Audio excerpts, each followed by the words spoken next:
Chunk. Les acteurs de Un prince à New York avait l'air d'avoir tout pour plaire. 1938. Mais derrière les caméras, leur vie s'effondrait de la manière la plus troublante. Une star a laissé ses enfants dans un autre pays pour courir après la gloire. Un autre a complètement disparu et a utilisé de faux noms-lignes pour se défendre. Une figure paternelle adorée a été retrouvée morte et sa famille ne l'a même pas su pendant 45 jours. Des maladies secrètes, des scandales financiers et des trahisons familiales les ont déchirés. Ce qui est vraiment arrivé à ces acteurs 37 ans vous fera tout remettre question. Eddie Murphy. La vie d'Eddie Murphy après. Un prince à New York ne ressemble rien au film. C'est plus grand, plus compliqué et plein de rebondissements qu'Hollywood ne pourrait même pas mieux écrire. Après des décennies sous les feux de la rampe, sa fortune a grimpé à environ 200 millions de dollars. Ses films ont rapporté près de 7 milliards de dollars au box-office mondial. Cela fait de lui le 6e acteur américain le plus rentable de tous les temps. Trump, au cours des 40 dernières années, il a gagné plus de 405 millions de dollars. Et pourtant, 2012, Forbes l'a qualifié d'acteur le plus surpayé d'Hollywood, affirmant qu'il ne rapportait que 2,30 $ pour chaque dollar dépensé pour lui. D'une manière ou d'une autre, même cela ne l'a pas ralenti. Mais ce qui surprend vraiment les gens, ce n'est pas l'argent, c'est sa vie personnelle. Eddie Murphy a 10 enfants avec 5 femmes différentes. Son premier fils, Eric, est issu de sa relation précoce avec Pat McNeely. Il a eu 5 autres enfants avec Nicole Mitchell, qui est devenue plus tard sa femme. Ils ont fini par divorcer. Puis vint Tamara Hood, avec qui il partage un fils nommé Christian. Sa relation avec la Spice Girl Melb a mis au monde sa fille Angel. Et enfin, il y a Paige Butcher, la mannequin australienne avec qui il est sorti pendant 12 ans avant de finalement l'épouser juillet 2024. Ils ont organisé un mariage privé à Anguilla. Paige portait une robe dentelle à 50 000 $ de Meira Zwillinger et Eddie s'est présenté dans un costume blanc de Bioni. Si cela ne suffisait pas, Eddie est récemment devenu beau-père de son vieil ami Martin Lawrence. Mai 2025, le fils d'Eddie, Eric, âgé de 35 ans, a épousé la fille de Martin, Jasmine, âgée de 29 ans. Le couple avait initialement prévu un grand mariage, mais a surpris tout le monde s'enfuyant lors d'une cérémonie religieuse discrète. Seule la mariée, le marié et le prédicateur étaient présents. Les deux familles l'ont découvert après coup. Chunk 2. Alors que sa vie de famille devenait de plus complexe, sa carrière a fait un retour force. À 63 ans, il est revenu dans le rôle d'Axel Foley dans Le flic de Beverly Hills, Axel F., qui a débarqué sur Netflix juillet 2024. Avant cela, il a joué dans Dolomite Is My Name, sorti 2019. Cette performance lui a valu une nomination aux Golden Globes. La même année, il a animé Saturday Night Live pour la première fois depuis 1984. L'épisode a été un tel succès qu'il a remporté son premier Primetime Emmy Award pour celui-ci. D'une manière ou d'une autre, à travers tout ce bruit, Eddie a changé. L'homme autrefois connu pour son style de vie sauvage s'est transformé quelque chose de plus terre-à-terre. 2019, son fils Miles est devenu père et Eddie est devenu grand-père de la petite Evie. Ce moment a tout changé. De nos jours, il dit qu'il se soucie plus d'être là pour ses enfants que de courir après la gloire. Il est peut-être toujours l'un des plus grands noms de la comédie, mais dans les coulisses, il est un père à plein temps, un mari et un grand-père fier. Et après tout ce chaos, c'est peut-être son rôle le plus important à ce jour. Arsenio Hall. Après que Un prince à New York a fait un nom familier, Arsenio Hall aurait facilement pu courir après plus de gloire. Au lieu de cela, sa vie a pris une direction que la plupart des gens n'avaient pas vu venir. 1989, il a lancé le Arsenio Hall Show. C'était frais, bruyant et totalement différent de tout ce qui se passait à la télévision. Son public était plus jeune, plus diversifié et entièrement derrière son chant signature. Quand Bill Clinton a joué du saxophone sur la scène de Hall 1992, on avait l'impression que la culture avait changé. Hall n'était pas seulement un animateur, il était le moment. Mais aussi vite qu'il s'est élevé, l'émission s'est terminée 1994. L'annulation soudaine a choqué les fans. Certains ont blâmé son interview avec Louis Farrakhan. D'autres ont souligné la concurrence croissante de Jay Leno et David Letterman. Quoi qu'il soit, Hall a perdu des marchés importants. Et presque du jour au lendemain, il avait disparu. De 1994 à 1997, il a complètement disparu. Les gens ont commencé à deviner. Chung 3. Était-il cure de désintoxication? Se cachait-il de la presse? Rien de tout cela n'était vrai. Paul a admis plus tard qu'il utilisait un faux nom sur les forums de discussion, juste pour se défendre ligne. Il a tapé « Je connais Arsenio mieux que quiconque et il n'est pas cure de désintoxication, espèce d'idiot. » Il avait tranquillement disparu exprès. Pas de scandale, pas de dépression, juste du silence. Pendant ce temps, quelque chose de plus profond se passait. Dans les années 1990, Hall a appris qu'il pourrait ne pas être en mesure d'avoir des enfants. Les médecins lui ont dit que ce n'était probablement pas possible. Cette nouvelle a frappé fort. Il a dit plus tard que l'idée de ne pas devenir père me rendait très triste. Mais en 1999, il est devenu père. Son fils, Arsenio Kieran Hall Jr., est né. Lorsque sa relation avec sa partenaire a pris fin, Paul a pris une décision qui a choqué même ses proches. Il a quitté Hollywood pour élever son fils seul. Pendant près de 15 ans, il a refusé de grandes offres. Il se fichait. Il voulait être un père à plein temps. Il l'a conduite à l'école, l'a aidé à faire ses devoirs, lui a lu des histoires au coucher. Il a dit à Moss, « Je n'ai aucun regret. J'ai pu élever mon fils d'une manière dont mes parents n'ont pas pu être dans ma vie. » Mais Hall n'a pas pu rester à l'écart de la controverse pour toujours. 2016, Sinéad O'Connor l'a accusé d'avoir alimenté la toxicomanie de Prince et a dit qu'il avait drogué sa boisson. Hall l'a poursuivi pour 5 millions de dollars. L'affaire a fait les gros titres, mais elle s'est ensuite excusée et a tout rétracté. Hall a abandonné la poursuite. C'était l'un des nombreux moments qui ont montré comment la célébrité continuait de revenir vers lui, même quand il ne le voulait pas. Puis, 2012, quelque chose d'inattendu s'est produit. Il a rejoint Celebrity Apprentice et a gagné. Sur 18 candidats, Paul a battu tout le monde. Chunk 4. Sur le plan financier, il s'est très bien sorti. Sa valeur nette a été estimée entre 16 et 35 millions de monnaie et 35 millions de dollars. Cela comprend les revenus de son émission originale, du redémarrage de 2013 et d'autres projets. Même si la reprise de son talk show 2013 n'a duré qu'une saison, elle a bien payé et a aidé à le réintroduire auprès d'un public plus jeune. Malgré tout, Hall est resté concentré sur une seule chose, son fils.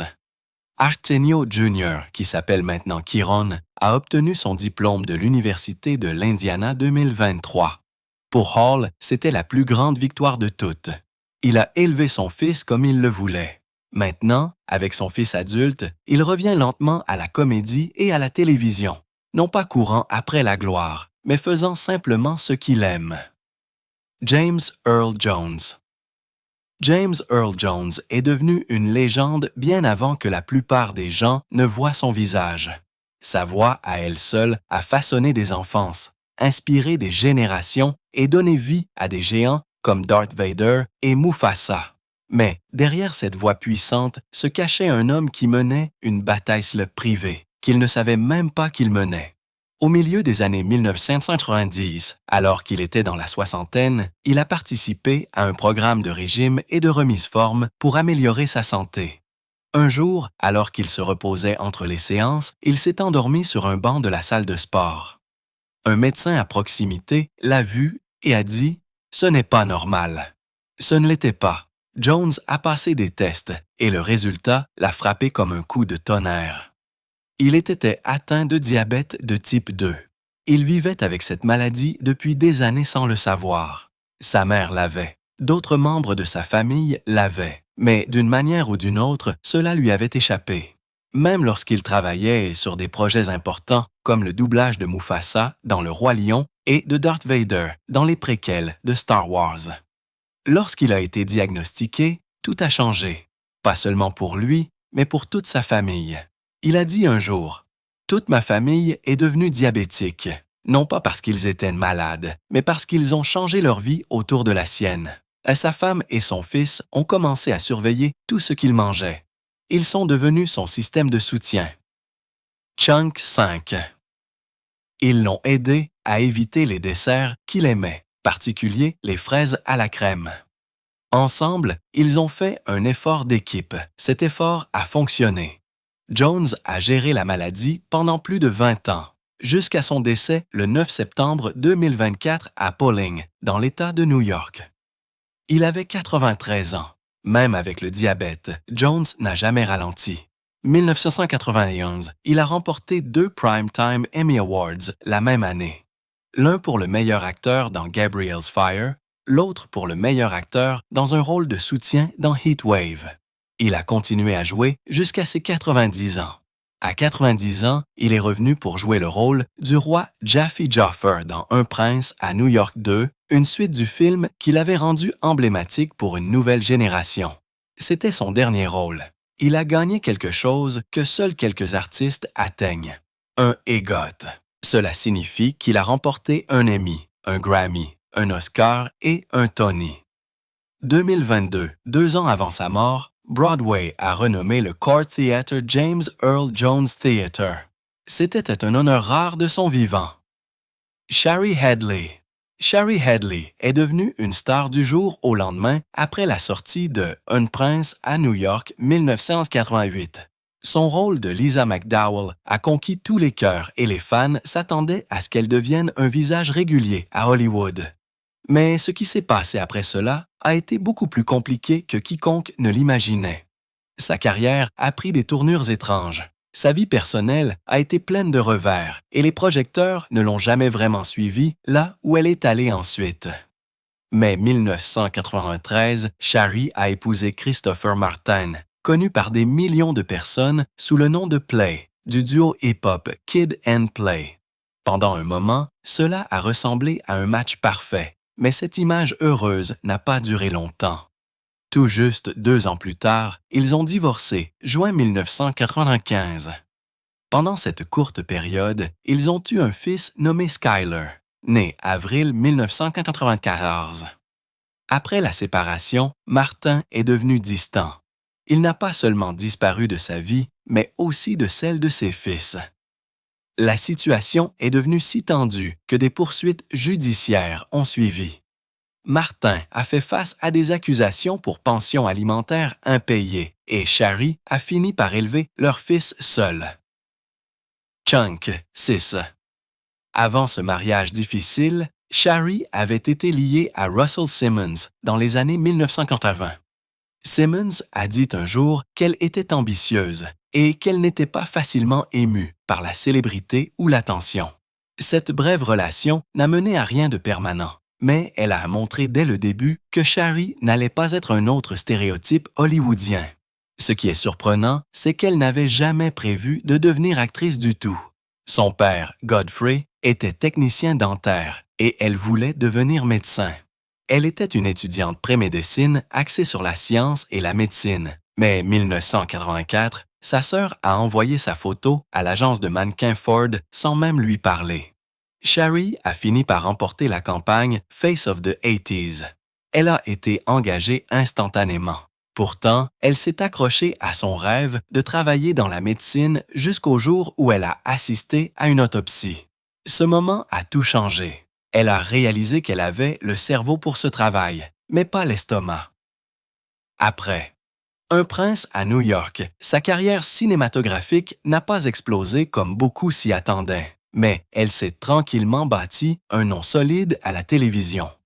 Elle a obtenu une nomination au NAACP Image Awards pour une émission intitulée Cassandre's Hope Street, qui a été diffusée de 1997 à 1998.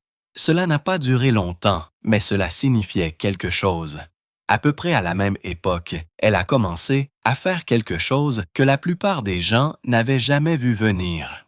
Elle a commencé à travailler avec des gangs de filles rivaux dans les écoles de Brooklyn. Elle ne faisait pas que des apparitions. Les directeurs l'appelèrent directement pour l'aider à briser les combats et à calmer les choses.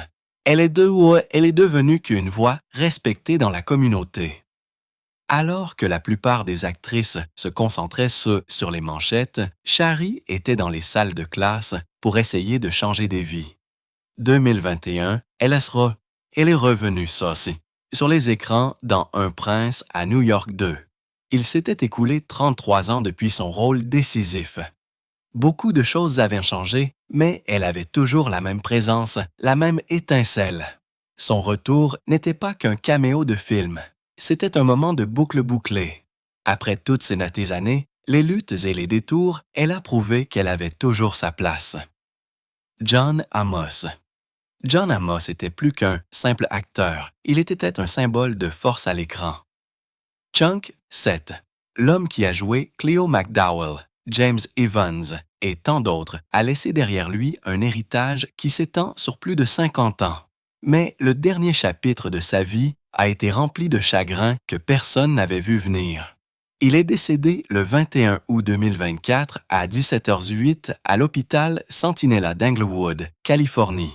La cause officielle était l'insuffisance cardiaque congestive, mais ce qui s'est passé après cela a envoyé des ondes de choc à travers sa famille et ses fans. Sa fille, Shannon Amos, ne savait même pas qu'il était décédé avant 45 jours plus tard. Elle l'a appris par le biais des médias. Elle avait 58 ans lorsqu'elle a partagé la nouvelle sur Instagram avec le cœur lourd. Elle a dit « Notre famille a reçu la triste nouvelle que mon père, John Allen Amos, Jr., est décédé le 21 août. Nous avons le cœur brisé et nous nous posons de nombreuses questions sur la façon dont cela s'est produit 45 jours. L'apprendre par les médias, comme beaucoup d'entre vous. La tristesse dans sa voix n'était égalée que par la confusion. Les choses n'ont fait qu'en empirer. John Amos avait déjà été incinéré à peine 9 jours après son décès, le 30 août. Sa famille n'a pas été informée. Il n'y a pas eu de funérailles, pas d'adieu final. Cette incinération rapide a soulevé de sérieux doutes. Certains membres de la famille ont cru que cela avait été fait pour empêcher tout examen plus approfondi de la façon dont il était réellement décédé. Shannon, ainsi que le frère de John, Leslie Franklin, sa petite-fille, Quay Williams et son gestionnaire commercial de longue date. Paul Baldessar ont publié une déclaration disant qu'ils n'écarteraient pas la possibilité d'un acte criminel. Tous les indices pointaient vers le fils de John, Kelly Christopher Amos, également connu sous le nom de Casey. Il était inscrit comme la personne qui a signalé le décès sur le certificat. Mais Shannon l'avait déjà accusé de quelque chose de bien plus grave. Elle a affirmé que Casey avait isolé leur père de ses proches, l'avait imité dans des emails et des textos, et avait mal géré ses finances. Shannon a même lancé une campagne GoFundMe pour recueillir 500 000 $ pour le soutien juridique et les frais médicaux. La page a ensuite disparu. Juillet 2023, Casey a été arrêté dans le New Jersey au milieu de tout ce chaos. Il a nié toutes les accusations portées contre lui. Des enquêteurs de la sécurité intérieure et des services de protection des adultes ont examiné l'affaire, mais ont déclaré qu'ils n'avaient trouvé aucune preuve d'abus. Malgré tout, les dommages causés à la famille étaient déjà faits. La confiance était rompue et les questions n'ont cessé de s'accumuler. Malgré toute la douleur, la carrière de John est restée florissante. Chunk 8.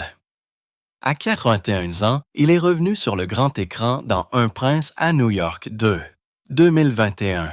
Il a joué Cleo McDowell une dernière fois avec charme et fierté. Les fans l'ont accueilli à bras ouverts. C'était un moment de boucle bouclée, un adieu doux d'un homme qui a façonné l'histoire de la télévision avec des rôles dans Good Times et Roots. MJ Sinclair. Elle avait déjà 30 ans lorsqu'elle a fait un choix que la plupart des mères n'oseraient pas faire. 1968, Margie Sinclair a quitté la Jamaïque et s'est envolée pour New York pour poursuivre son rêve de devenir actrice. Elle n'a pas seulement laissé derrière elle un emploi. Elle a laissé derrière elle ses deux jeunes fils, Gary et Wayne. Leur père, Roy Sinclair, est resté jamaïque et les a élevés. C'était le genre de sacrifice qui venait sans promesse, seulement des risques. Jusque-là, elle avait travaillé comme enseignante, un emploi sûr, stable et respecté.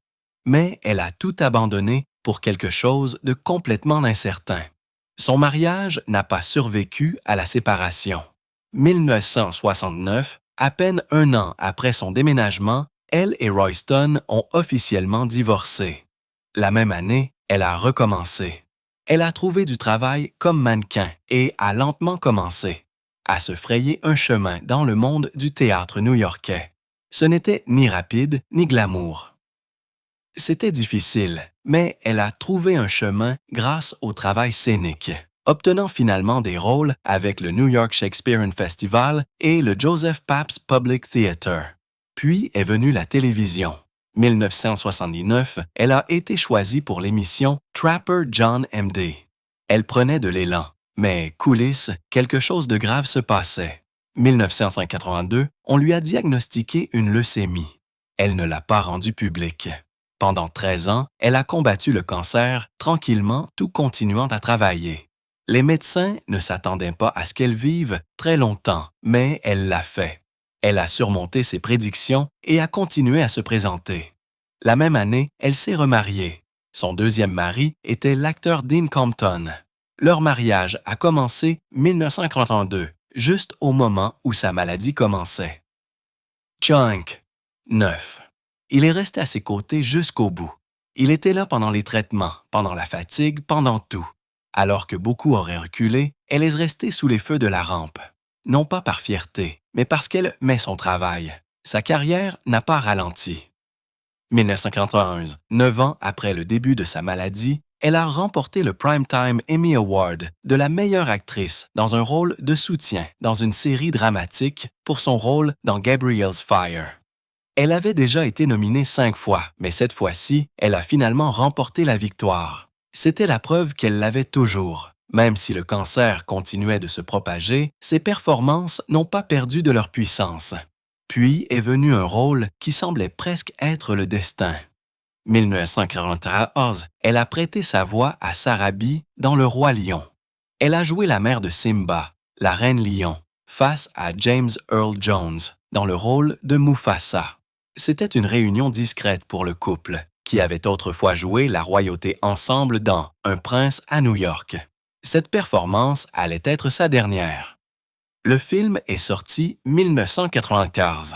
Un an plus tard, le 20 décembre 1995, elle est décédée à l'âge de 57 ans. 13 ans après son diagnostic, elle est décédée à l'hôpital Good Samaritan de Los Angeles. Ses cendres ont été dispersées dans sa ville natale, Jamaïque. Après près de 3 décennies d'absence, elle est rentrée chez elle de la seule façon possible. 2000, 5 ans après sa mort, le gouvernement jamaïcain l'a honorée de l'ordre de la distinction, grade de commandeur, pour ses services aux arts. Seulement 2 décennies, elle a joué dans 27 émissions de télévision et 17 films. Chacun d'eux s'est appuyé sur cette décision qu'elle avait prise en 1968, quitter tout ce qui était familier, tenter sa chance, suivre sa passion, quel que soit le prix. Son histoire n'était pas seulement une question de talent, c'était une question de force. Il s'agissait de faire quelque chose de terrifiant et de s'y tenir, même lorsque la douleur arrivait, même lorsque le temps était compté. Eric LaSalle. Eric LaSalle est né le 23 juillet 1962 à Hartford, dans le Connecticut. Son nom complet était Ricky LaSalle. La plupart des gens ne se souviennent de lui que comme du petit ami arrogant de Un prince à New York. Mais derrière ce personnage superficiel se cachait quelqu'un qui a été élevé dans la lutte et le silence. Sa mère adoptive, Ada Haynes, a occupé plusieurs emplois pour s'occuper de 4 enfants. Chunk, 10. Personne dans la famille ne comprenait vraiment son obsession pour le théâtre. Il l'appelait le mouton noir. Alors que les autres cherchaient des emplois stables, Eric s'accrochait à un rêve qui semblait complètement hors de portée. Ce qui s'est passé ensuite a stupéfié tout le monde. Il a décroché un rôle dans Urgence qui a tout changé. Le Dr. Peter Benton n'était pas qu'un simple personnage. Il est devenu un nom familier. 8 saisons, LaSalle a remporté 3 nominations aux Emmy Awards 1915, 1997 et 1998. Il a également obtenu une nomination au Golden Globe 1998. Il a remporté 3 NAACP Image Awards, dont 2 consécutifs 2000 et 2002. Il ne s'agissait pas seulement de prix. Il a apporté quelque chose de nouveau à la télévision. Un rôle principal noir sérieux et complexe qui semblait réel.